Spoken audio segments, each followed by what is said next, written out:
Il y a une chose vraiment étonnante, c'est que si on prend une étoile, si on prend un poisson, si on prend une fleur,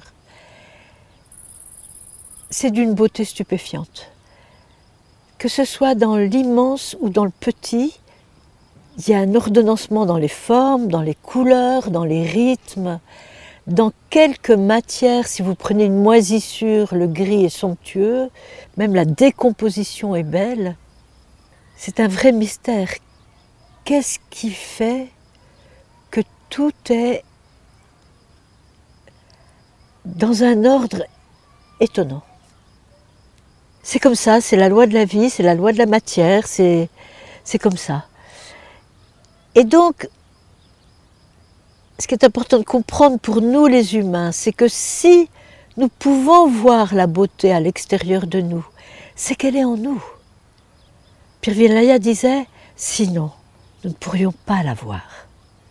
Donc ça, c'est vraiment un réconfort énorme, parce qu'il faut quand même bien dire que la condition humaine, c'est pas simple.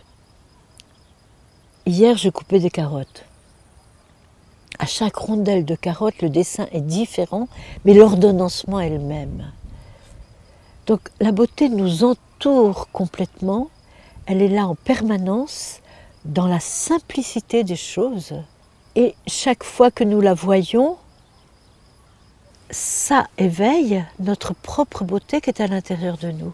Saint Augustin a dit « Je t'ai cherché longtemps à l'extérieur, je ne savais pas qu'elle était à l'intérieur. » Lorsque nous découvrons que oui, le vivant, il est aussi en nous, bien sûr.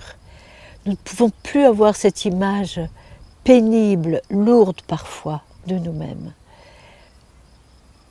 Je dis toujours aux élèves,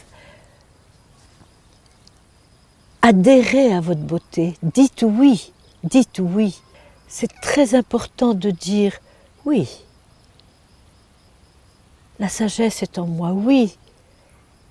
J'ai un vrai sens de la beauté, oui, la lumière est en moi. C'est pas pour se la jouer, c'est pour être un peu peinard sur terre. Parce que c'est pas simple de vivre. Donc si, à l'intérieur de nous, nous savons qu'il y a un cristal, nous savons que la lumière de la goutte d'eau est en nous, nous savons que la force de l'océan est en nous, on peut vivre tranquille. Donc, voir la beauté autour de nous, bien sûr, c'est facile de voir la beauté dans un oiseau, mais voir la beauté dans l'humain que l'on rencontre, chez notre épicier, chez notre banquier, chez tous les êtres, et en nous. Là, c'est notre responsabilité d'être humain.